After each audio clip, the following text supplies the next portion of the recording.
Hi Chris, how are you?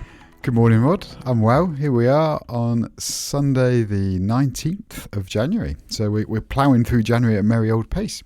And the weather is Januaryish. Januaryish, yeah, it's cold, overcast. Yeah, no ice here this morning, but certainly on the nippy side.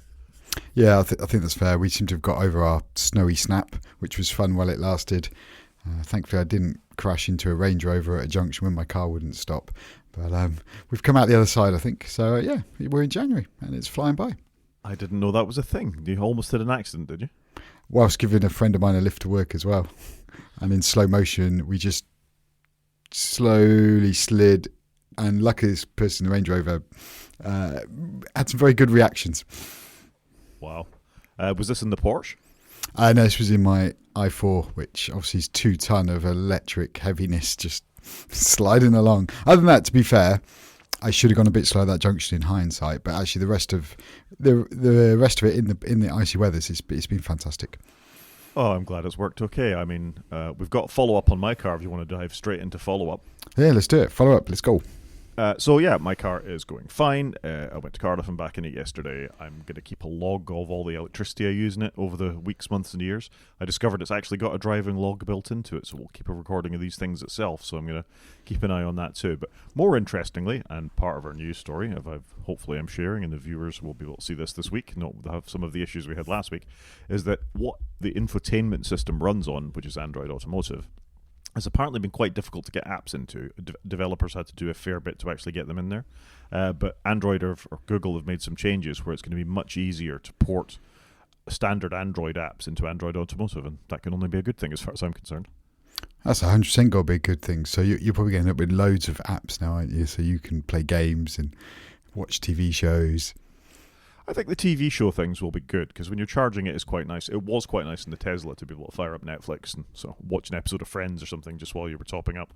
That kind of stuff's good. But also it's mapping apps, for example. So, I mean, you get Waze, a better route planner, and obviously Google Maps is built in anyway.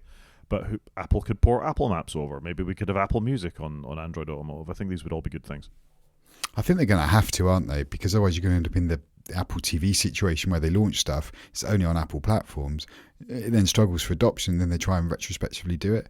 And I think they do need to get podcast, music and maps just out of CarPlay and into other cars, and adopt that platform agnostic strategy, like the Netflix strategy, I'm going to call it, because obviously for them it did wonders. I'm interested in this space because it looks like a lot of car manufacturers are doing a lot more with Android Auto or their own blend thereof. They're not supporting CarPlay as much. I can't remember if we spoke about BMW, but BMW's new version isn't going to be as good as the version of CarPlay that I've got, where you can have it on the cluster and in the heads-up display. But that only works for Apple Maps. Like Waze doesn't seem to have access to that goodness. But it does feel like Apple's not done much with CarPlay, considering a lot of people use CarPlay. And when I put up, why doesn't the TV app appear and allow me to stream a TV show off my phone and things? They've got all of this. I'm just surprised they're not doing much with it when others are already there. I suspect the motoring industry is in the same place as the music industry and the TV industries are, that they've seen how Apple has taken this ball and kind of run away with it to a certain extent, and they don't want it to happen to them. So they obviously have more control with Android Automotive. We've seen the stalled launch of CarPlay 2. I mean, that was meant to have happened by the end of last year and didn't. So I suspect this is just manufacturers going, well, why would we?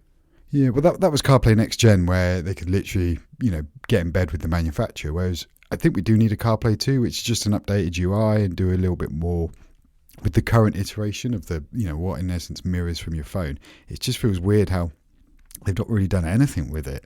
But yeah, it's so widely used, probably more widely used than iPadOS at this point. I'd agree, and let's face it, as we've seen with General Motors and other things, people won't buy cars unless they've got CarPlay built into them, or at least some sort of mirroring like that. You can see, when you use Android Automotive, it's definitely better than the thing Tesla has in one sense. It's a properly integrated Google Map with the colours and all the rest of it. You can do incident warnings if there's somebody broken down at the side of the road. That's not built into the Tesla stuff. You can run a better route planner or other things. And the Rivian implementation of their own thing is the same as well. I think it's attractive for a manufacturer to have a well-supported thing that they can put their own skin on, that they can manage their own way, that comes with apps like this. So I think Google have played a blinder here. It does feel like they were also ran for a little while, and then I agree with you. I think they've had a very good strategy and they're executing on it. Yeah, someone that hasn't had a very good strategy is TikTok, and this is breaking news as we record the podcast this morning. TikTok was banned in America last night about 9 p.m. Eastern time. So the company ByteDance isn't allowed to operate in America. They've gone down with the notification saying a law banning TikTok has been enacted in the US. Unfortunately, this means you can't use TikTok for now. We are fortunate that President Trump has indicated he will work with us on a solution. A bit of political signaling there, a bit of a worry of that. But Trump is the person that started this ban in the first place. But if you're American, you can't have TikTok. It's also gone from the Android store and the App Store on Apple platforms, so you can't even download it anymore. I think VPN usage will go through the roof in America. I've got to say, that with their porn laws probably means VPN usage was already going through the roof. But it's still available in the EU, UK, China, other places, obviously. Yeah, apparently 170 million users in the US. So never seen something like this, I don't think, at this scale. So super interesting. Yeah, a year from now, do we think TikTok's going to be back in America? I'm not sure. It could be back on Monday if it's the first thing Trump does. Well, there is that, I guess. Yeah, we've got all that to look forward to. I just haven't seen this. Interesting, though, Apple had to release an update to Test Flight, apparently, to block the Test Flight version of TikTok, which you'd have thought they'd have some server-side mechanism to do that. So I thought that was a bit odd. It is a bit odd. This isn't the only thing affected by this ban on ByteDance. If you're a fan of Marvel Snap, which is a really popular sort of battler card game, that's also been banned because they own ByteDance through a bizarre series of ownership things. The studio might be Californian, but they're fundamentally owned by ByteDance. So Marvel Snap's gone as well. Wow. Oh, it's bonkers, isn't it? So in America at the moment, then you can't get all the good EU games in stores, and you can't get all your Chinese games and apps. So it's quite interesting, isn't it, actually, that they're getting less software at the moment in that country, and they are, the platform owners. Well, it's all that freedom they've got. It just keeps bleaching out. All the freedom to speak and all the freedom to produce apps and all the rest of it. It is worth on YouTube seeking out John Oliver's take on the whole TikTok thing and whether there is any more spyware in it. And the sort of summation of this is it's okay to be a sort of slightly creepy surveillance social media platform as long as you're American. Facebook has no problem, X has no problem, others have no problem. But if you're Chinese, then there's a problem. They didn't find anything particularly worse about TikTok than there was in any of those other social media platforms. And you're right, this is the first time I remember anything like this just being switched off. And it's not like Facebook have been famed for how they care about your privacy. Let's put it that way. Yeah, it's super interesting. But it also, something that we've spoken about before is, modern games can go away, and if you had bought a game in the 90s on disc and still have it, you could still make it work. Whereas this just shows that, if it's a connected game, it can literally disappear overnight and there's nothing you can do about it. Yeah, it's quite a thing. Something that people in America are doing something about is giving Trump large amounts of money to be at his inauguration, which is now going to be indoors. I don't know if you saw this news. There's going to be a big cold snap in America, so they can't have an outdoor inauguration. Trump's quite upset about it. No, I didn't realise that. So where are they going to do that? Because they must need a huge venue, surely. I think they do it inside the Capitol building, so it goes more on the TV and all the rest of it. It has happened before. I think it happened to Ronald Reagan in 1985 or something like that. It was so cold people would sit outside, but there you go. Anyway, as we've reported on this podcast or commented on this podcast, that lots of the big tech bros have given Trump money, and some of the big organizations, Uber, Apple, Microsoft, Google, Facebook, Meta, I should say, have all given $1 million to Trump's inauguration. Anyway, that's now going to be investigated or looked at as to sort of the legality of that. Why have they suddenly started donating millions to this inauguration? Is this to sort of bend the knee before King Trump? Seems so. Maybe ByteDance should have done that. Yeah, that'd have been an interesting one, surely, though, if ByteDance had made it. Yeah, I don't know how that would work. How a foreign state, have we in the UK made a donation towards his inauguration? Well, I don't think we're flavour of the month with Elon and Donald at the moment, are we, based on the comments on X? But I agree with this. I think this should be looked at. This feels wrong that large oligarchies can give money to the incoming president to ensure his favour. why isn't this illegal? You would hope this would be illegal. It seems wrong that you can pay the leader of a country who has the power that the president does to be able to do this kind of stuff, or to just get on his good side. I mean, it really is going back to the days of the king, bringing him, frankincense and myrrh or whatever it is he wants to do. I don't know how far the Democrats, and this is pushed by the Democrats, will get with this because it's a Republican House. Yeah, it does feel wrong. The whole thing feels wrong, and it probably has been going on for years, but it feels like it's even more magnified and bigger than ever. I'm going to make a joke there. It feels more magnified. Very good. Thank you very much. One thing we should report on is that iOS 18.3 is a thing, or at least the beta is a thing. In iOS 18.3, Apple have said they're going to suspend the notification summaries from Apple Intelligence for things like BBC. You haven't really got a handle of your intelligence thing there, Apple, have you? It's not feeling that intelligent, is it? I think, well, we've already commented, Apple Intelligence has been a bit of a damp squid. Squid? But this is, I mean, it feels like the BBC one's got a lot of traction, but there must be other news services, surely, that have been impacted by this, but the BBC one seems to be the biggest. And we've spoken on before about text messages and mail threads getting completely the wrong end of the stick with it, and it frankly making things up. So I'm not surprised by this, but what is disappointing is how slow Apple are reacting to it. 18.3, when's that going to come out? Couple of weeks. But they all seem to be a couple of weeks. It just seems to be, it's like when you talk to a builder. Yeah, a couple of weeks. And it's just a movable feast. Yeah, I mean, this isn't just the BBC. It's also been Washington Post in America. I think some of the American news services as well have seen this. What a surprise. I mean, Jason Snell had an interesting comment that if you take an entire article and you feed it into a large language model, it'll probably do a decent job of summarizing the headline. But what's happened is somebody has already summarized the headline when they make the notification. So probably a copy editor somewhere in the BBC, before they do the push notification that the story has happened, has summarized what's in that article. So what you're getting is a summary of the summary, and that's probably where the large language model is going wrong. But that shouldn't be a surprise. We've had notifications in our apps for a very long time. Why would you enable this feature? This is a very bad look for Apple. It's not a good look, and their very scant response is not a good look, or not even releasing a date of when this is going to be fixed. It's just typical Apple, isn't it? And I think sometimes their stony silence does hurt them. It absolutely hurts them. Another place that they're probably getting hurt quite badly is their interoperability with the EU. So we already know that the various laws that are working their way through the European Commission at the moment, such as interoperability, what do they call it? The thing where they send the shadow cloak links, the malicious compliance with various bits and pieces, are all problematic anyway. Free Software Foundation Europe, which is a group of advocates, are urging the European Commission to double down on the Digital Rights Act, the DMA.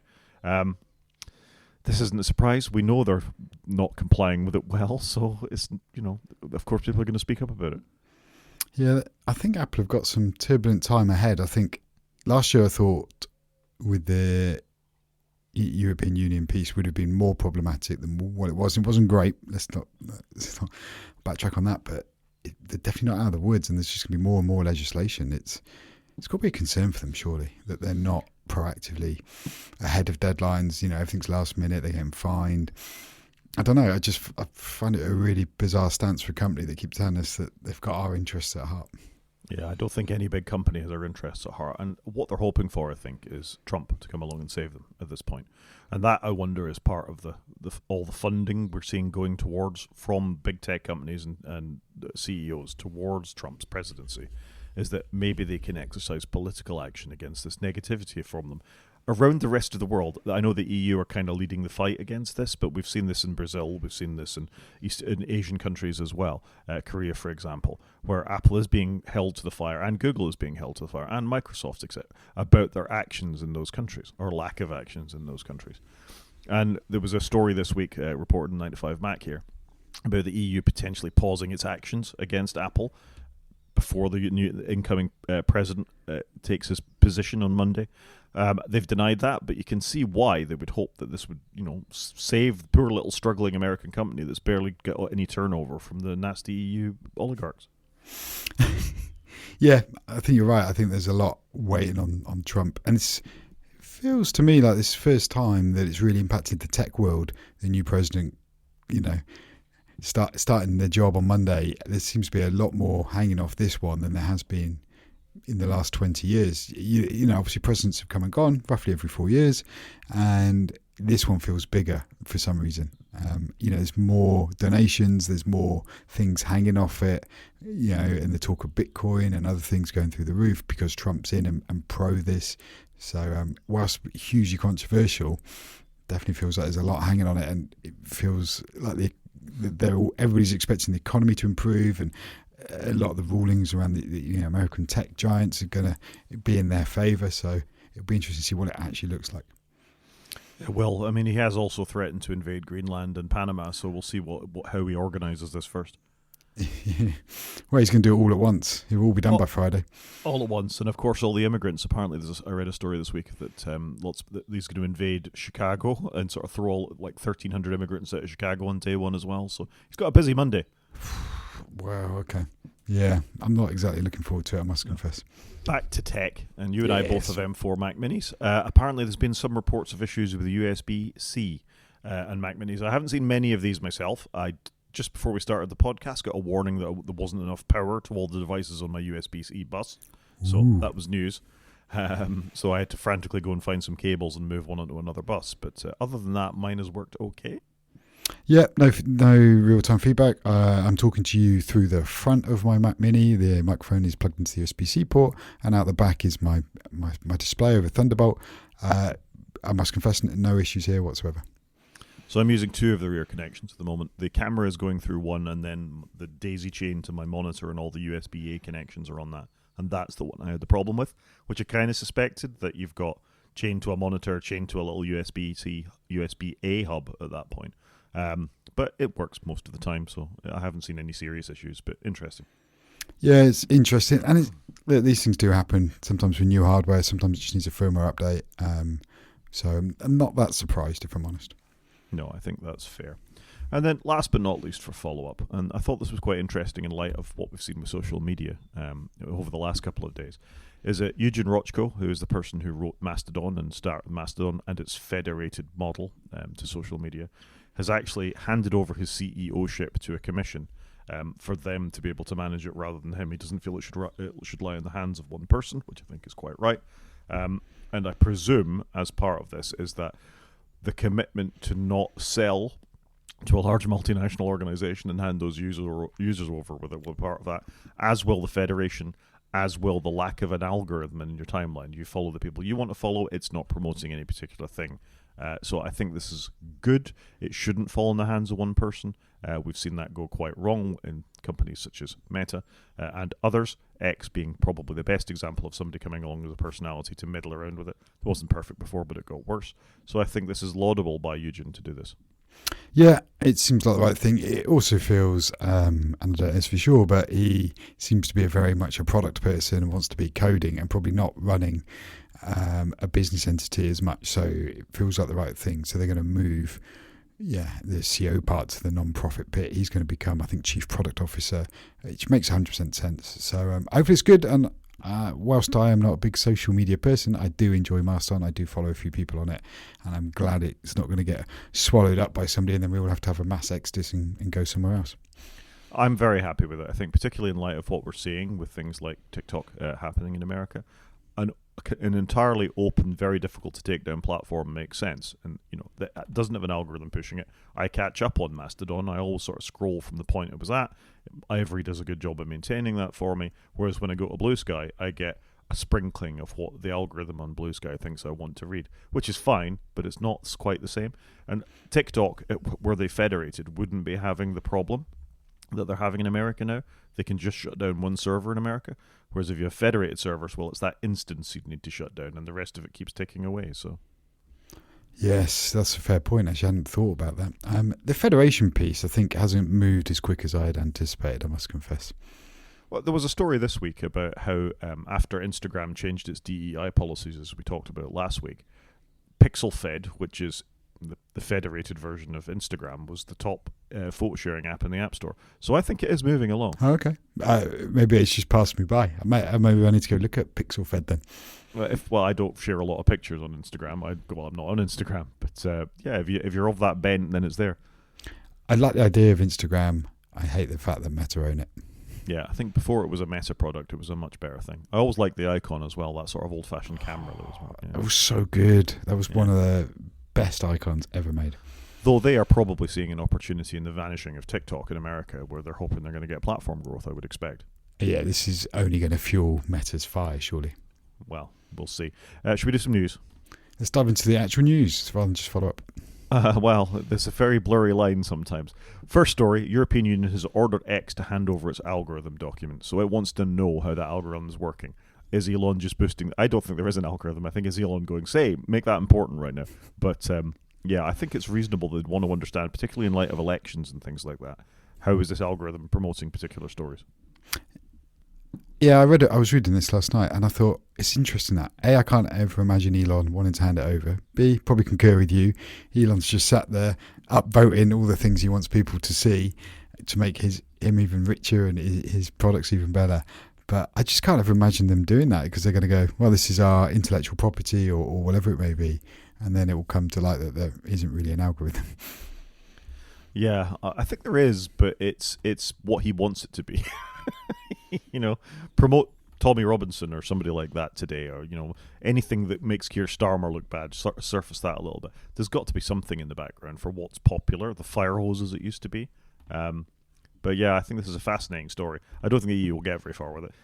Elon will probably just ignore them. Yeah, because he'd be like, well, what are they going to do? And then he'll just move on. I mean, I got to say, I trace a lot of this back to Elon's... do you remember when those the football team were stuck in the caves in Thailand? And Elon came along and he called a UK national a pedo guy because Elon's suggestion was he'd build a submarine and put it through the cave, and the guy was like, "You can't do that. You're not going to be able to get a submarine to turn." So Elon turned against him, and since he got away with that court case, he seems to feel he can say absolutely anything. He's invincible. He does seem, well, when you've got as much money as he does, I'm sure he kind of is invincible, frankly. Yeah, I'm sure is he the richest person in the world, or somewhere up there that it does buy you a certain self-confidence? It does, but not the only American agent that's decided he's not going to pay attention to the EU. Google has also decided it won't comply with the EU fact-checking law. So it's just said, this is, if you surface a story, you're meant to say what your sources are for that story, and Google's just said, nah, we're not going to do that. Yeah, I saw this. Again, disappointed, I think.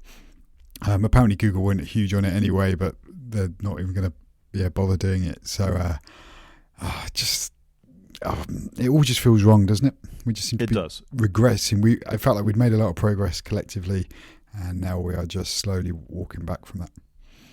I think we're sprinting back from it sometimes. And this also is in line with what we've seen from X and others and Meta. They're getting rid of fact-checking. They're getting rid of DEI. I agree with you. I think the world is not making progress at this point. Sad, isn't it? It is sad. Another thing that is fascinating to me, and this is kind of as we were leading up to the TikTok ban, is that Americans were looking for other places to go to post to social media, and they came across a Chinese app called Red Note, in China called the Little Red Book. Students of history might understand that reference in Chairman Mao. But quite a lot of American users are beginning to use Red Note as TikTok's going away.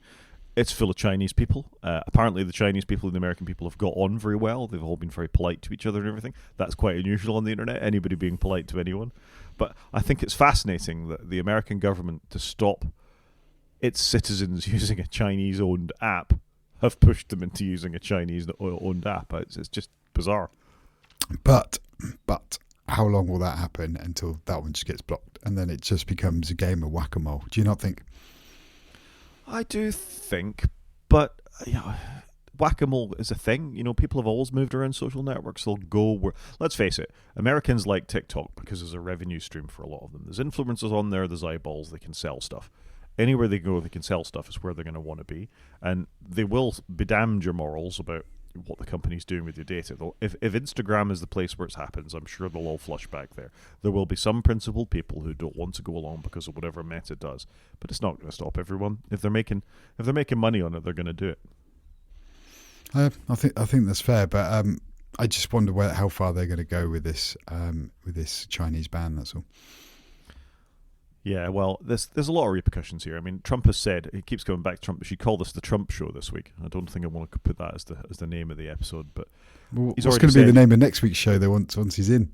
well, I don't know. I mean, it's just the pair of us sitting with our heads in our hands, maybe. He's already said he's going to look into export tax, import tax for Chinese vehicles. They're looking at social media apps. You know, all the potential ways that China has influence around the world now. Trump can't stop all of them. I reckon he thinks he can. Well, he thinks he can, but we need to get off it. We do. I apologise. A slightly amusing story, and back to Elon, but only in a sort of oblique way, is this story of a Cybertruck that was stopped in the UK. It was found at a Morrison's petrol station. What was it doing in a petrol station? It's an electric vehicle. They're not allowed in the UK. They're not allowed in the EU either, because they fail most of our safety laws. You only need to look at the front of the truck. If a pedestrian walks in front of that, they're toast. There is no way they're bouncing safely off the bonnet. This is a story in the BBC about how it was stopped and banned and seized. We think it was imported from Albania or something like that, where you can actually do a grey import of these things, because you can't get them in the EU either, because we've got decent safety laws in this country and the EU for pedestrians and things. So this amused me no end. You know it's a grey import and it's illegal to drive it on the streets. So you're driving without insurance at that point.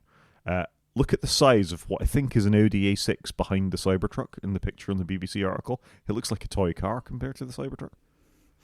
That Cybertruck, can you imagine how much money this person spent to A, buy it, B, import it, C, drive it around uninsured?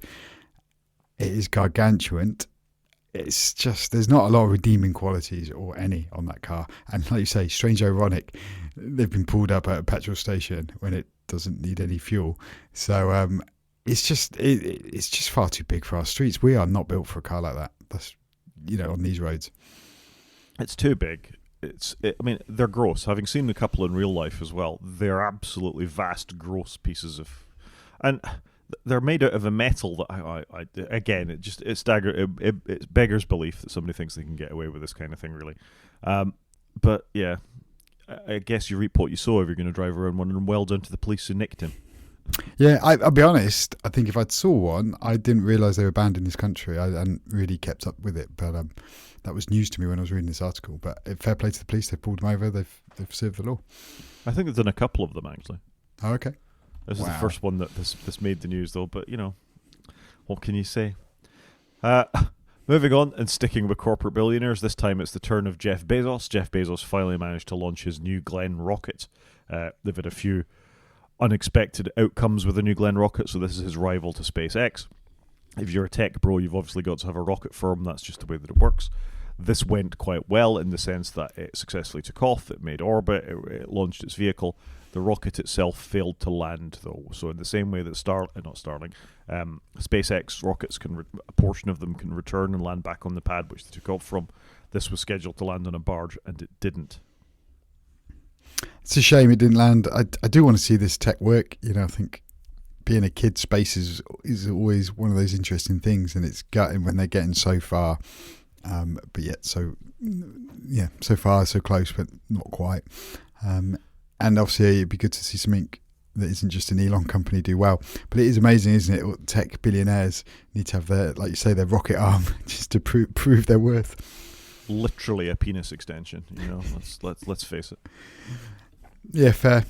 I guess that's the showing that you've got absolutely loads of money because you can afford to have your own rocket pad and space program.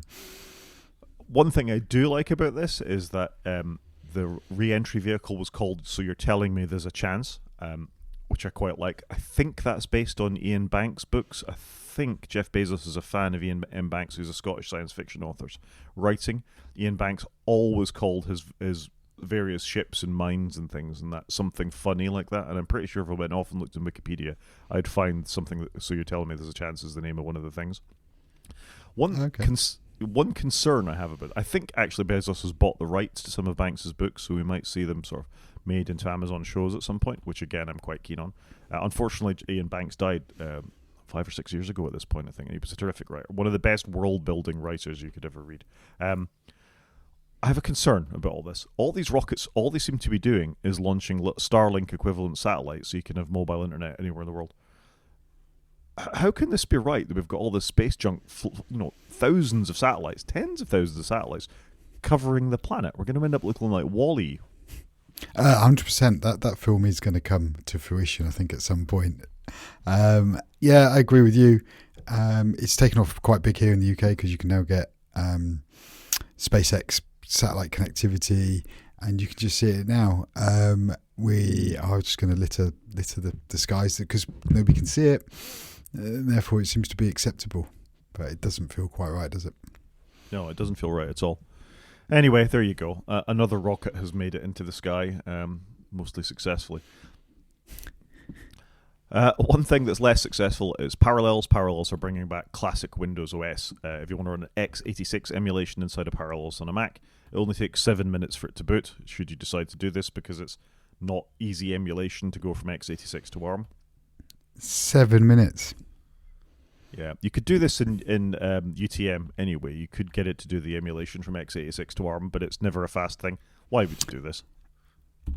I think it's good they're doing it, and they've got to start somewhere, right? So if 7 minutes is the worst, it's a starting place, isn't it? But this obviously needs to go a long way. I'm amazed they've released this as a thing you can play with, in the latest beta. You'd have thought this would be something internal, whilst they do a lot of work to make it actually usable.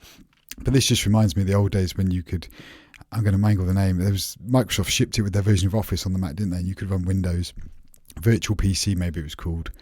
And that was, you're on a PowerPC Mac, you're emulating x86 architecture, and that was very akin to this. But we all did it from time to time. Sometimes it was just to play with it, or because we didn't want to have a PC, but there was this thing we had to do on Windows. So I think it's good they're doing it. I think this is not ready to be released to anybody, and this is, hopefully they will keep chipping away, and as Apple's chips get quicker and quicker, they will make up some of the gains. So I think it's good, but it's probably years away. I don't understand the point, though. You can get ARM for Windows now. Surely it would be much easier to just get those games converted for ARM for Windows, so it works in that, rather than going through this rigmarole. Yeah, I was thinking more from the app's perspective, but also the ARM version of Windows is not widely used, and I think there's a long road to go until the ARM version becomes actually feasible. That's my view. I don't think it's bad. Those Snapdragon chips have gone down quite well, I think. They're just not widely out there because of corporate apps running on them. Will your AutoCAD run on it and all your Office stuff? I think it will come, but I think there's just a bit of time to go. And I don't know what Microsoft's equivalent of Rosetta is like, where it does the emulation for you. I don't know how good that is. Not used one. I think it's okay, but it's not obviously as good as what they miss is the same thing we've got on Macs, which is the graphics aren't good enough. The GPUs aren't as good as the CPUs. So with all the focus on LLMs and things at the moment, you need a lot of GPU power. So you need your big honking NVIDIA chip in there. And Yep. neither the Windows ARM chips nor Macs are good enough for that. They're okay. They'll run a game, okay, but they won't do any sort of power behind it. And if you've tried running LM Studio or something like that on your Mac, it's not as performant as what you'd expect to see if you put it through some big ATI or NVIDIA graphics card. But who knows, maybe it will come. I think it will. It's one of those things, it's just, if you've got a long-term strategy, you just got to iterate at it over time. I do think it's worth them doing this because I think x86 is going to take a long time to go away, and if you want to run any legacy stuff, I think this does make sense. Something that doesn't make a lot of sense to me is DJI, who makes drones, deciding to relax their rules about where you can fly the drone. So I got a drone recently. It's full of all sorts. I had to set a flying test, effectively, that I was an operator in good standing to have my drone, even though it was under a particular weight. I decided to take the test. But built into the DJI drone that I've got was you can't go anywhere near the airfield in Swansea. It's warning you. It won't even take off if you're in certain proximity, based on the GPS of where the drone knows where it is. So they've decided to switch this off, certainly in America, that you'll be able to fly over airfields if you want. Just as, and one flew into an aircraft while it was fighting the fires in California. Seems like a bizarre decision to make. Yeah, I live next to a massive airfield, a military one. I can't understand why you would relax the rules on this. Like, that doesn't feel right, especially as this is becoming a lot more accessible as these devices get cheaper. Why would you relax any rules on it? I just find that bizarre. Yeah, it is a bit weird. Anyway, that's it. I think we've hit the end of the news. Have we missed anything? Oh, we've been quite speedy today. I don't think so. I mean, we've got a bit of news coming up into the main show, haven't we, to talk about, which was probably the most exciting tech news today. So people can hang on for that. We discussed that in the main show. Media, let's do it. Have you watched Severance Season 2? Severance Season 2 was launched on Friday. Apple did some interesting PR for it. So it's the first time I can remember they showed other people's computers on their website. Yeah, I think it's quite cool though, isn't it? Because Severance have got a good following. It's got a very unique look, I guess, and aesthetic. I think this is great, isn't it?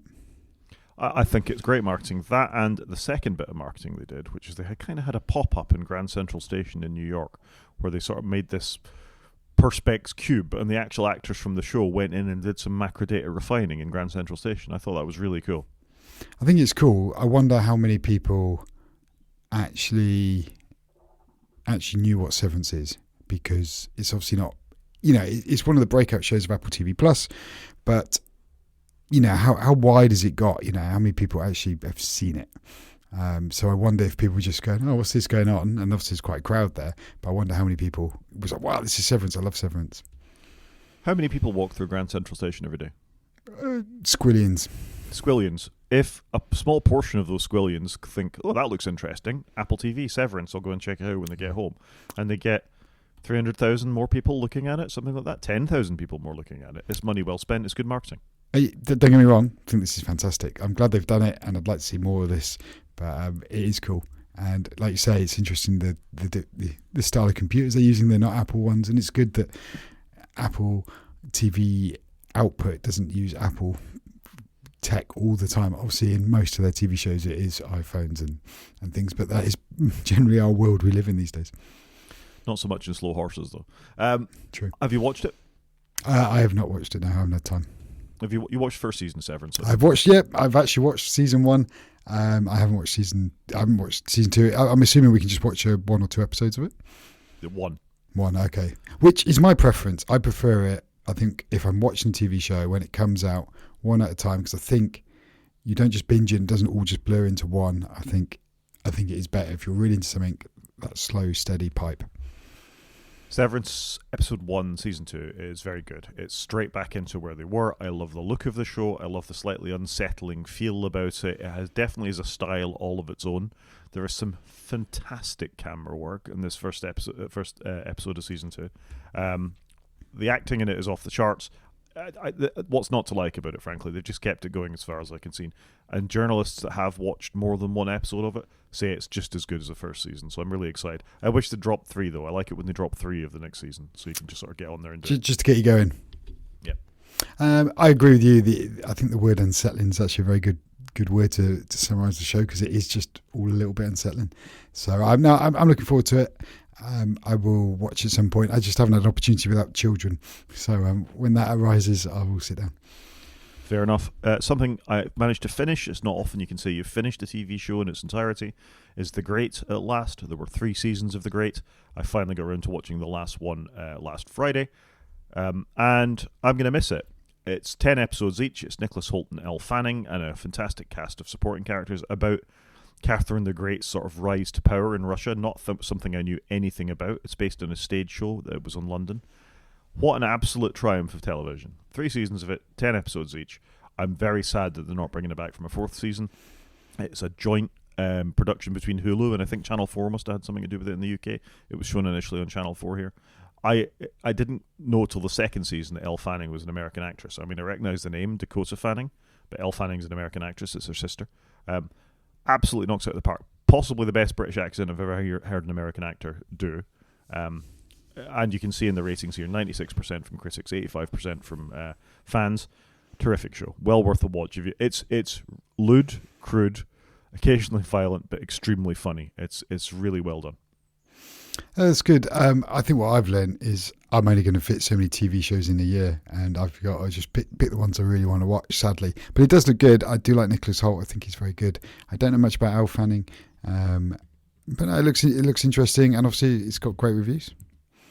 It's a terrific show. If you find a little bit of time and you want something laugh out loud funny. That teaches you a little bit of history. It's mostly based on the facts of what happened. Then it's worth a watch, I think.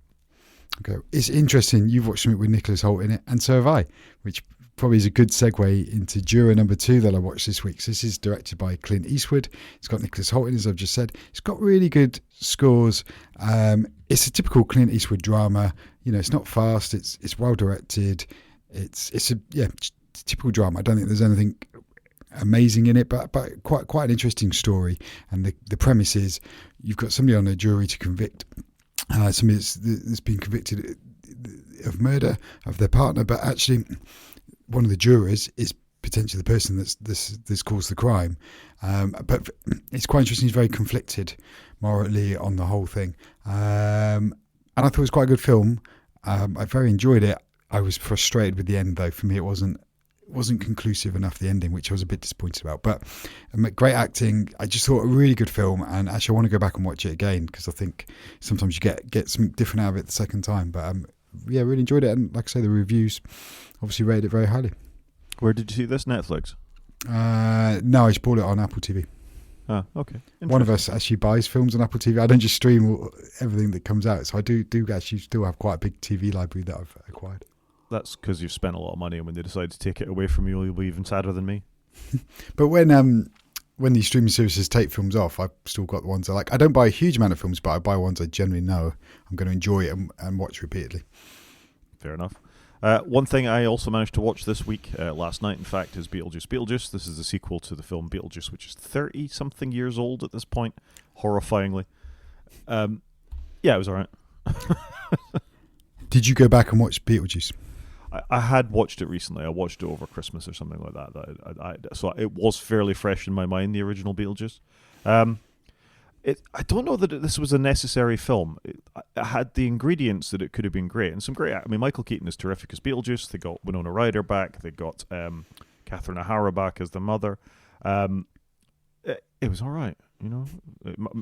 Willem Dafoe's in it as a police officer for some reason. They sort of introduce a lot of plot elements and then don't really pay it off or wait till the last 30 seconds. 5 out of 10 meh, frankly. I need to go back and actually watch the original one, I think, because it's so long since I've seen it. I remember bits of it, but I feel like I need to completely refresh my memory and then maybe check this out. I think the original's well worth a watch. It's got a certain gothic charm to it that Tim Burton definitely has in a lot of his films, and I love a lot of Tim Burton's early films. The first Batman movie that he did was absolutely terrific, also with Michael Keaton. Agreed. And Beetlejuice is a great film, and he's done other great things, Edward Scissorhands and things like that. So great actor, some of his great director, some of his animated stuff's good as well. But this was just a bit.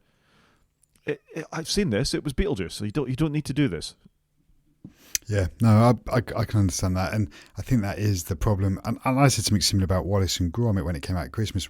Generally, really enjoyed it, but there were a couple of elements that they recycled, and I thought it would be good maybe if you, because it started off with them being in debt, and it's like, well, you did that one in the wrong trousers, where they've got lots of bills to pay and they can't afford it. You're reusing something that you've already done. It'd be good if you did it in a different way, but that was a bit frustrating. I didn't mind that so much. I think it sort of ties into that sort of Wallace isn't great with this stuff. All he cares about is but they've done that one invention. before, though. Yeah. And I just I'm thought okay it'd with be that. nice to do something different. And it sounds like the same with Beetlejuice. Sometimes you need to have the universe live on, but just tweak it a little bit, I think, is my view. But there you go. Fair enough. Should we do some games? Let's do some games. Got quite a bit on games. Well, we've got a little bit on games. I'm going to go quickly, and then I'm going to shut up and let you talk for half an hour, I think, is my thinking. So I've been playing, I talked about this last week, I've been playing a little bit of XCOM 2. This will come into my app of the week to a certain extent as well. For some reason, YouTube, the algorithm suggested I watch some XCOM stuff, and I did. I've got the bug hard again. Steam says I've spent 364 hours playing XCOM over the course of it. I think the game is 9 years old at this point, so that's okay. I don't feel so bad about that. It's not like I've spent the last year doing it. But it's an absolutely terrific game, and whether you want to play it for the strategy or the story, or you want to just try and break the rules in it, or you want to configure your soldiers all to look like Master Chief or something like that, or send them into battle just wearing their pants, you can do that. And there's a huge modding community as well out there that will make it look like Battlestar Galactica, or you can take your pick, Star Wars. You can actually bend the story to be something else on all the cosmetics. It's just a terrific game, and never in your life will you be as frustrated as having a 90% chance of hitting something or a 99% chance of shooting something, and your idiot troops missing. So I just recommend, if anybody hasn't played XCOM 2, it's very, very cheap now. You can play it easily on a Mac, PlayStation, Xbox. Go out and pick up XCOM 2 and have yourself a blast. Must be an old game if it plays on a Mac. There's a Mac dedicated version of it. Okay, fantastic. Yep, it is a good game. I have played it. I don't think I have the brain power though for turn-based games. That's where I do struggle. I'm not forward thinking enough. Fair enough, I suppose. I love it anyway. It's great. I mean, you play Civilization though, so you know. I do like Civilization actually, and we're gonna. Well, why don't we talk about Civilization now? So that's probably a good segue, isn't it? So there's a a Civilization 7 preview that has come out. I'm quite excited about this because I've probably missed the last couple of Civs with young kids and stuff. I just haven't had the gaming time, but I think this year there's a couple of games I'm looking forward to. One is Civ 7 and the other one is Commando's Origins. But Civ 7, which you're bringing up now, well, I mean, that's a great title, isn't it? The most complete package since Civ 4. I think it's looking really good. Every now and again I've fired up the more recent Civ 6 and I just haven't really got into it. So I'm quite looking to get a fresh one and go for it. So I'm looking forward to getting this. I haven't worked out quite what I'm going to buy it on. I think probably Steam because it feels like that will have the most portability if I want to play it on my Mac or on my PC. I think Steam is the right place to get this, just as a link to XCOM as well. It's the same publishers as XCOM 2. Firaxis make both XCOM and the Civilization series, so good developers. I read a story this week that it's going to work on the Steam Deck as well, so I think it makes absolute sense to pick it up on Steam rather than anything else. I'm super excited about this one. I've always loved the Civ games, going back all the way back to Civ 1. I feel Civ 6 was a bit of a misstep. There was some mechanics in there that didn't come through as well as they had in Civ 5. So if this 15 hours of play the Ars Technica journalists said they had, it's back to sort of the Civ 4 days with some of those new mechanics from Civ 6 and Civ 5 working. I'm all over it. I did play Civ 1 a little bit, but Civ 2 I really played to death with some friends, and I remember that now. I've got fond memories of playing that game, and so I'm looking forward to a game like this to get into. I haven't really got a game at the minute that I really want to sink some time into, so I'm hoping this is going to scratch that itch. I think this will be worth... I mean, let's face it, a lot of the media we talk about here, you need to invest a bit of time in to get a return on, be it XCOM or be it Beetlejuice. You need to spend that time learning the mechanics of the game or investing in the film. And I think you've got to sort of commit to that sometimes. You can't just dip in and out of games anymore. You need to give it, right, I'm going to be sat here for 3 hours and I've got to learn how it works. And then you'll sort of reap the returns, because that's what you did when you were a teenager. It's just harder to prioritize it when you're an adult. 100% harder, especially with children and stuff. But actually, my kids quite like it when we all go in the gaming room and we all play some games. You know, even though we're playing our own games, but we're still together chatting and showing what we're up to. So now I'm looking forward to this, and yeah, I think it's going to be good. So I haven't bought it yet. Have you pre-ordered it? No, I won't pre-order it. I'll wait. I mean, although this nudges me closer to pre-ordering it, I must say, when people say it's actually good. I don't think you should ever buy a game. Like, you shouldn't. I didn't even buy a Call of Duty Black Ops 6 without a review. I saw a review before I bought it. You should never just pre-order a game unless you think the developer's the greatest thing since sliced bread. But even then, I'm like, so I will wait for a formal review of it and then I'll pick it up. But pre-ordering is a bit different these days, isn't it? I think because it's not like they're going to run out of digital media. You know, it's not like in the old days where you needed the physical disc and they could sell out. So I think this is looking really good. The screenshots look amazing. So might be good to put my new M4 Mac Pro through some paces. I think you could give it a go. I will just give a very quick side shout out to FreeCiv, which is an open source version of Civilization that looks like Civ 2 did back in the day. It has multiplayer and all sorts of things as well. So if you're sort of hankering for a bit of open source Civilization and just want to have a fiddle around with something, then FreeCiv is a thing you can do. Okay, cool. Right. I think it's all over to you now. This is what you've been talking about for a long time on this podcast. Tell us about the Nintendo Switch 2, Chris. So, yeah, Nintendo have finally acknowledged the Switch 2's existence. I think we'd already seen a little bit of this come out. Like, we'd seen the logo and that there was still going to be a dock. And this is probably the first time in a long time Nintendo have released a successor product that isn't wildly different than the one that preceded it. I think that's fair to say. So, I think if you saw a Switch 2, and I'm going to describe it for our listeners, it looks just like the Switch 1, but with less colourful, I'm going to go with. And so it hasn't got the colourful Joy-Cons on the side. It is very black. It looks like it's got a bigger screen, and the Joy-Cons are bigger. Everything's a little bit bigger. So it's looking quite an interesting device. I do worry a little bit about the size, just while I've mentioned it, in that obviously the Switch appeals to very young children. So I wonder whether they'll be able to hold it okay, because you see a lot of children with a Switch. So it's going to be interesting what that's like. So they've announced it in a video, and the video basically just animatedly showed you the Switch 2 and some comparisons to the Switch 1. So it's very similar. Like I said, it's got the Joy-Cons. They now magnetically go in the side. They're not on the rails that slide in. The screen's bigger. There's a little bit of colour on the Joy-Cons, but not a lot, just underneath the analog sticks. Hopefully they fix the drift issues that they've had before. But conceptually, it looks very similar. It's got USB-C on it. It's got a kickstand.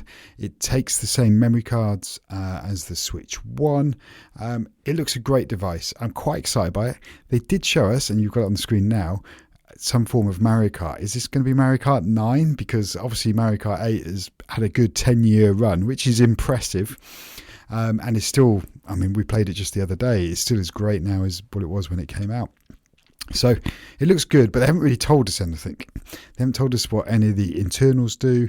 They haven't told us if when you dock it, you're going to get 4K output. Because there was talk of that coming to the Switch 1 or OLED Switch, but it never happened, obviously. So they haven't gone into any of those sorts of details yet. And then the next update is going to be in April. And when they first announced this, because they show you the date at the end of the video, I thought it was going to be the 4th of February, but it's not. It's the 2nd of April, because obviously months and days, nobody broadcasts them in the same way. So I think it's looking really good. I'm really curious to see where they go. And it's going to be able to play all Switch 1 stuff, which I think is really good, because to be fair to Nintendo, I think they've invested heavily. They've also, been encouraging people to buy Switches for Christmas. And so any of the games you've already bought will run on it. And I think that's fantastic. It's good to have that backwards compatibility. And a lot of consoles are doing that. We've seen it with the PS4 and 5. I don't know what the Xbox world's like, but I imagine probably similar. But it looks a great device, but it's probably a little bit anticlimactic for me, because it's not wildly different. It's very black. I was hoping for a bit more colour. I really enjoyed that with the first Switch, that it was a colourful, fun-looking device and it looked different. Whereas I think if you saw this next to a Steam Deck, to the untrained eye, most people they just look the same black consoles that you hold in your hand. So, I'm really curious to see how it goes, but it does look good, and I'm hoping Nintendo have got some good first-party games to go with it. Hopefully we're going to see Metroid at last, like I say, a new version of Mario Kart.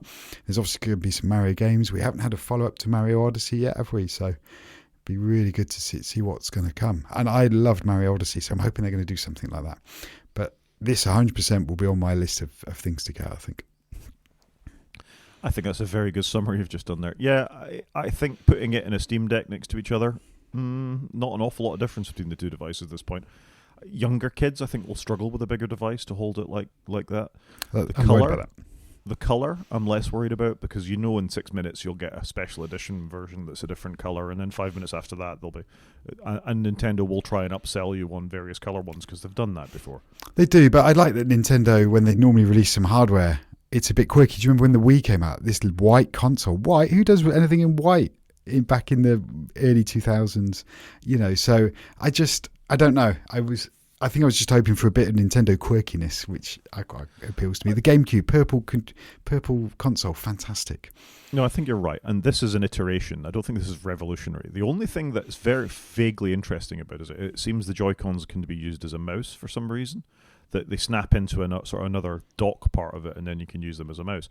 So I don't know what that's for. Is that so they can play first-person shooters? I don't really. No, I think what you're seeing there in the screenshot that's in the video is that you can do that now. You can slide like a rail onto it that's got a tie to go around your hand. So when you use it as a controller, I think that's all that is, and it just makes the buttons on the top a bit more accessible. So I don't think that's wildly different to what we have now. I have heard talk about there being a potential mouse on there. I agree with you. This is very iterative. But what have they been doing for 10 years? That's what I'm mildly curious on. I'm really curious to know the specs. What first-party games are we going to get? What are the specs? And I'm not too bothered about how much memory it's got and how fast the processor is. But it's just, is this going to have some really good graphics on it? Something that doesn't look a little blocky, because that was the thing when the Switch came out. It was dated 10 years ago. It didn't have an amazing graphics engine, but it had the games. And I don't expect this to be obviously as cutting edge as a PS5. It's far too small for that. But you want it to be a good step forward to set us up for the next 5 years. Is this thing going to take over the world like the Switch did and sell the quantities? Possibly not. Nintendo generally have a very TikTok way of doing consoles. They have an amazing hit, and then the next one's less so, and then an amazing hit, and that's what we've seen the last few iterations. So I'd be curious to see how this lands. But on the face of it, I guess they've taken their winning formula and they haven't deviated too far from it. Yeah, I think that's fairish. The Wii U was certainly not a winner. It was a flop, if anything. Whereas the Wii was massive. The GameCube wasn't great, but the SNES before it was fantastic. But then the SNES was very, very good. They hit it out the park twice, and as did Sega, as did everyone.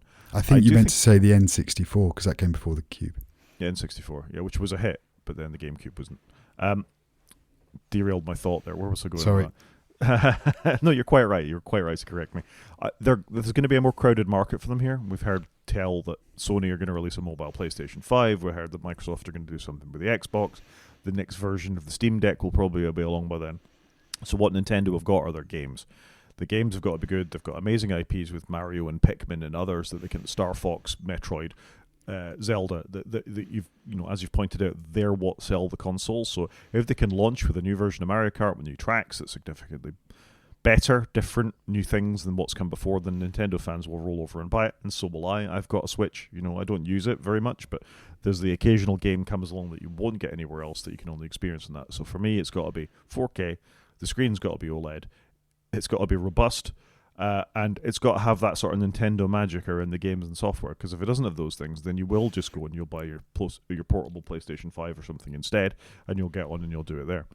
Well, you won't actually, because nobody ever buys Sony mobile handhelds, but you know what I mean. That I think it will be a more crowded market for them. They have got an advantage in the fact that they've got all this IP, but whether this console has the power in it that's going to be able to do justice to some of those ideas is definitely a thing. And that balance of super hot, shiny graphics card, the power it sucks up, how much battery you've got, what can go in there, it's a really difficult thing for them to walk. And Nintendo are traditionally conservative about that stuff. Yeah, I'd agree with that. You are 100% right, though. The marketplace is so much crowded because Nintendo made this marketplace last time out, didn't they? They defined the console that you can dock and just take all your games with you. Curious to know as well, they're going to do a version of this like they did the Switch Lite, where you've got, you can't slide the controllers off, it's not dockable, it's just 100% a handheld device. So it'll be interesting to see where they do that. I've never seen that many of them though, but it did hit obviously a much cheaper price point for people. I don't use mine docked, I must confess. It's more, to me, it's a handheld device. I forget it's got a touchscreen.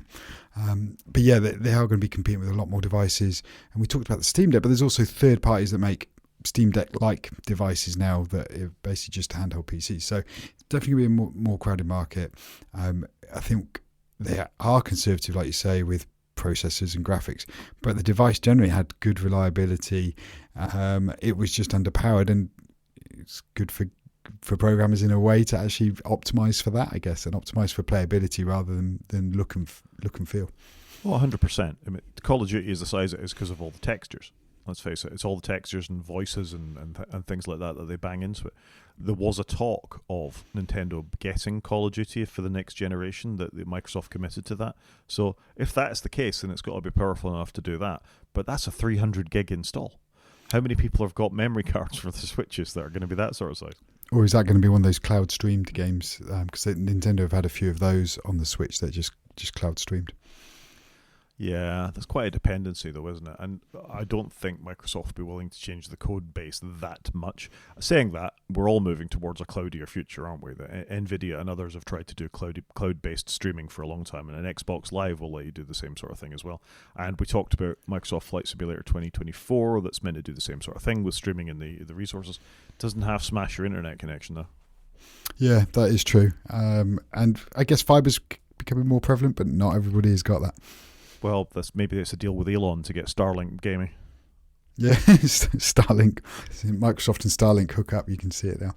I'm super looking forward to it, but sadly we've got about 3 months to wait for a bit more detail. But it's a good start. They haven't messed the formula up, and now the devil's going to be in the games and the detail, I think. But this is going to be a Christmas hit, isn't it? You can see it now. Oh, totally. And I wasn't a Nintendo fan as a Commodore 64 guy back in the day, and then an Amiga guy. I didn't understand the console thing at all until I went around to a friend's house and played Super Street Fighter on a SNES. And then I got it. I got the speed and the color and the immediacy of just turning on your console and having the game there, not load times, not having to mess about with also exec bats and had you done this, that, and the other thing to get them up and running. So I kind of get the console thing. I have all three of this console generation. I don't have a PS5 Pro. I had a Wii on day of release. I'd forgotten I'd ordered it, and this thing arrived, and I was like, oh my gosh, I'd ordered this from Argos, and it came on the day of release. So I think I'll be there as well. If there's a Mario Kart game at launch, I'm up for it. I can still remember now my Wii turning up and unboxing it, and just my mind blown. What I can stand here and move my arms around, and the guy on the screen, his arms move too, and it was proper mind blowing. The tech that they had done. But to be fair, the Switch has got loads of tech in it. Like you can use the motion in the Joy-Cons and stuff. But I don't know how often people actually do that with those kinds of games. A lot of it is all docked. But I think they've got a winning formula. I wish it was a bit more colourful. I'm super excited to see where it goes, and I'm looking forward to it. So probably the one game purchase this year. It's going to be a good year for games actually for me. I think Civ, Commandos, and a Wii and a Steam Deck 2. That will do me, I think. Yeah, I think that's reasonable, but I wouldn't get too hung up on the colours. Who knows? Maybe there's a white version of this and a yellow version. They just haven't shown it yet. True. I do quite like the OLED Switch with the white controllers. I've got one of those. It's quite nice. Was that the only update to the Switch over its lifetime? They made a cheaper version with the Joy-Cons permanently attached to it. Yes, that's the Switch Lite. And I think that is a good device for some people, but you barely see them. Then obviously lots of different coloured Joy-Cons, but the only upgrade was ever the OLED, and I don't think the OLED brought anything else. I think was it marginally quick? I don't think so, but it was basically the same internals. Steam Deck's the same, man. Just got an OLED. True. Nintendo have written the book in handheld gaming, haven't they?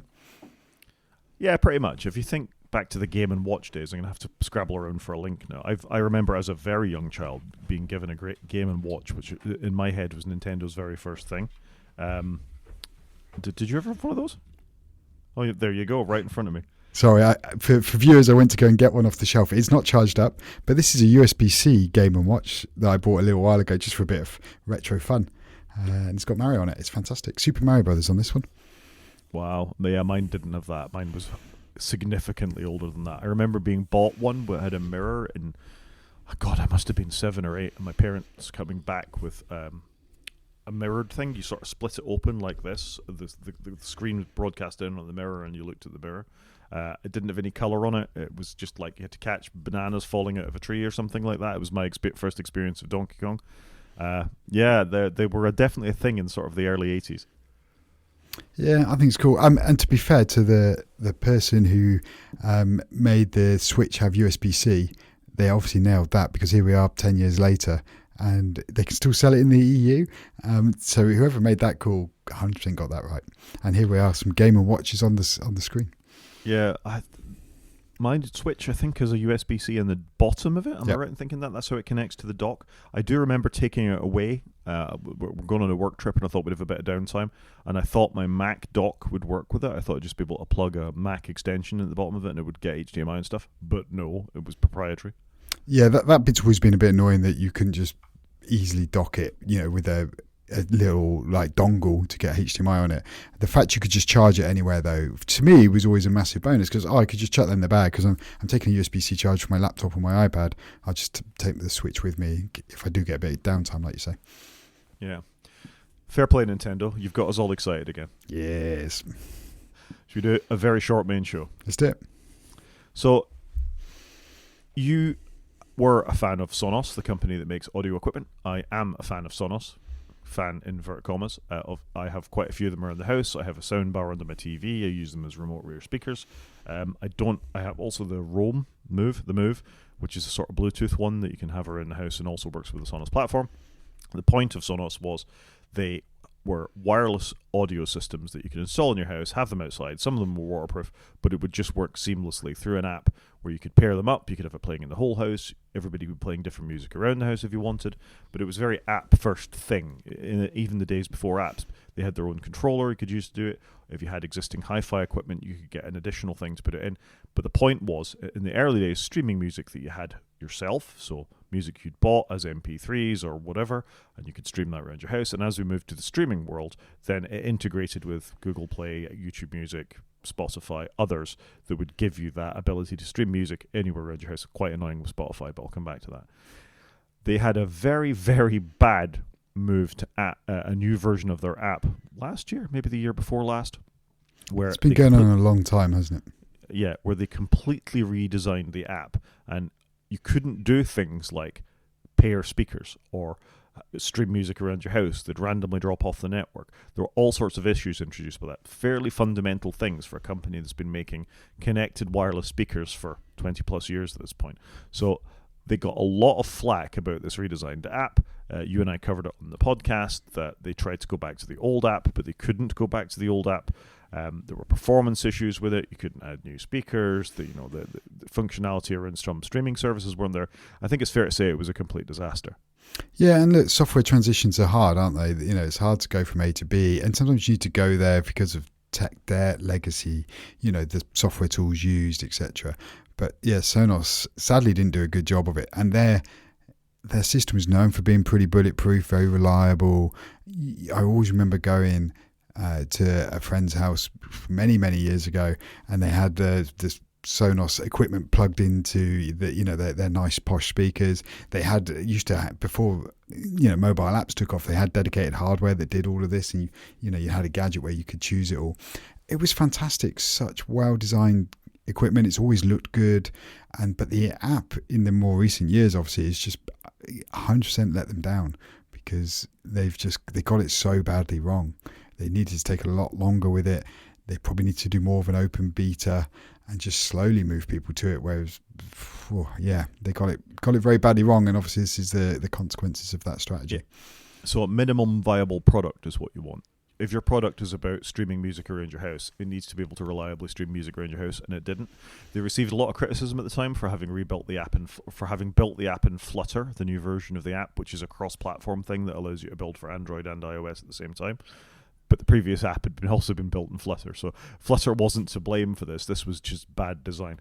Anyway, all of this is to say is that their chief executive officer has decided to step down. Whether he stepped down or he was pushed, almost certainly he was pushed, and very quickly afterwards their product designer is also stepping down, and taking over from them is an ex-chief executive from Apple. It can't be the ex-chief executive of Apple. No, the new chief executive is an ex-executive of Apple. It's something to do with iPod design, I think. Oh, it's going to be interesting, isn't it, to see what they're going to bring to it. But I guess, though, it's very different going from a senior position at Apple to being the chief exec of a company where it's not just about the product or your one area, you're running an entire company. He's done other stuff, to be fair to him. So he's outgoing chief executive officer of Zero Longevity, whichever that is. I don't know what that is. Some sort of digital health platform. He was the chief products officer of Kubi, which was a weird little short streaming service. If you recall that, it was to stream to your phone. Didn't last very long. Vice president of Snap Incorporated. Snap's done all right, to be fair. Vice president of Pandora, a music streaming app. So he's got priors. And the bit of interest to us, at the start of his career, Tom worked at Apple building the foundational user interface of the Macintosh. He holds a BSc in computer engineering from the University of Michigan. So, to be fair to him, he's been around. He's had quite a career. He's had quite a career. From Apple at the start to some quite big companies in the meantime. Yeah, fair play. I mean, in some ways it's good they're going in Sonos are going in a different direction. They bring somebody external in. Sometimes companies need that, I think. And they need to go in a different way. Hopefully put user interface first, usability, and then that will win back their customer base. Well, they've got a solid product, and for years everybody was saying, why doesn't Apple just buy Sonos and integrate it into their ecosystem? Because they already had that going on. And Sonos over the years has definitely had that reputation for the best audio products, but has occasionally got into legal troubles with other people sort of claiming to stream music. I think Google and Sonos had an ongoing battle at one point about Google's in-home streaming services that I think Sonos won, but I'm not sure Sonos won. Yeah, I always thought Apple would buy Sonos and Eero because both Sonos and Eero seem to be pitching themselves as Apple-like products in their packaging, their presentation, their design. Sadly, never happened. Interesting is Tom Conrad is actually been a board director since 2017 at Sonos, so obviously been there a long time. Hopefully knows a lot about the company. This has got to be good. I'd like to see Sonos do well. I want them to do well to hopefully push Apple forward with their products and others. I've debated getting back into the Sonos ecosystem, but I haven't got there yet. I will say the current iteration of the app is a lot better than the first one. I can do most of the basics now. I'm able to stream music around the house again. It's fairly reliable. I do get the odd dropout here and there for no adequately explored reason, but they did commit to improving the app, and now they're stuck on that. They've got to really get back to basics and make it work. And don't be distracted by headphones and things like that. Make your core users happy. The reason you and I have stayed Apple users for so long is that we like the core product. For all the political nonsense and the frankly bizarre ways the company goes sometimes, the fundamental product of a Mac or an iPad or an iPhone is a good product that's reliable. It switches on in the morning and notifications work. We're happy with it. And that was me as a Sonos user, certainly when I stepped back from the Apple ecosystem, because the Apple audio ecosystem was dreadful. I know you get on all right with it, but Siri just drives me mental. And it was good, and then it was bad again, and that was quite saddening. So I have hopes that new leadership can come in and get the company back to the fundament, and then by all means push out into whatever other areas of audio or whatever you want to do, but make the minimum viable product the right thing. Yeah, this is going to be positive, and they just need to get back to basics, don't they? They do, and just for listeners' pleasure, there's a little article from 9 to 5 Mac that apparently Tony Fadell, father of the iPod, wanted Apple to buy Sonos, but Steve wanted to sue Sonos because, of course, he did. Steve was quite litigious. Yeah, it would have been an interesting fit to see what they've done with it. If Apple did buy it, and same like with Eero, how would that have gone? Sometimes you look and think that'd be amazing. Why wouldn't they do it? But then sometimes some acquisitions don't always go as planned, do they? Yeah, if we look at the Shortcuts app, it's hardly taken off. If we look at Siri, Siri was shown on stage as a product that they bought in, and it certainly didn't get any better, did it? No, I think if you'd have said 15 years from now Siri would be like it was 15 years ago, we'd be like, no, sure it's going to get way better. Hasn't happened yet. It's possibly dumber than it ever used to be. So Tony Fadell thought Sonos did great stuff with streaming, but Steve didn't like them because he thought the controller, which you talked about in the intro, looked quite like an iPod, the interface to it for scrolling around, and it kind of did. It kind of did. It had way more buttons on it, but it was kind of cool though. This was before smartphones were a thing like they are now, and that controller was awesome. Yeah, it was a great thing. And they very quickly saw jumping to apps would be the way to go. They could save themselves money. They used to have their own proprietary mesh networking system for sort of streaming the music around the house, which was very reliable, to be fair. They moved to Wi-Fi because they saw it was good enough. Quite a forward-looking company in many ways. And they managed to stand the test of time compared to some, other members of the ecosystem for things like this. Yeah, you are right. They've made some good technical decisions over the years, I think, on the whole. It's just this this year-long app catastrophe that's really stung them, I think. So, no, I'm excited to see them come back. I want to see them bounce back. Yep, I think that's fair. App of the week? Do it.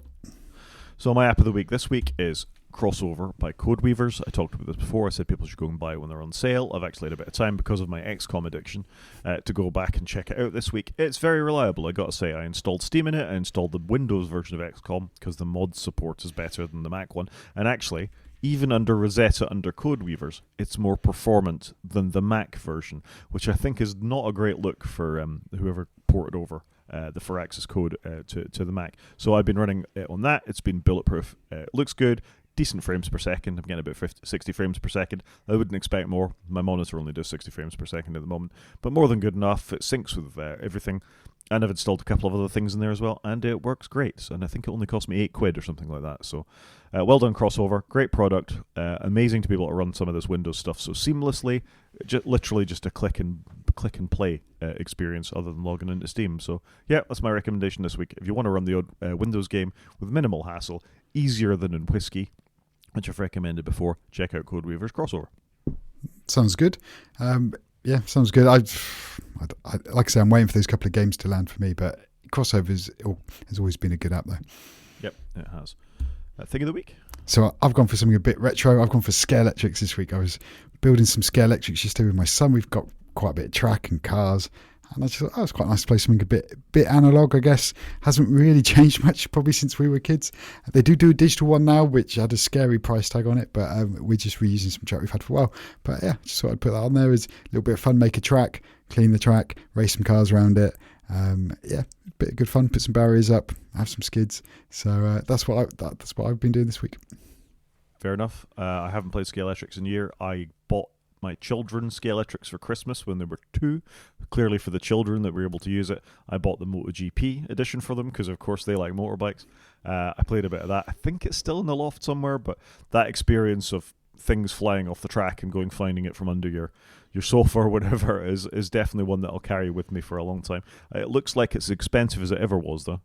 Yeah, not a cheap product, given that it's largely a bit of plastic, very small motor, some brushes.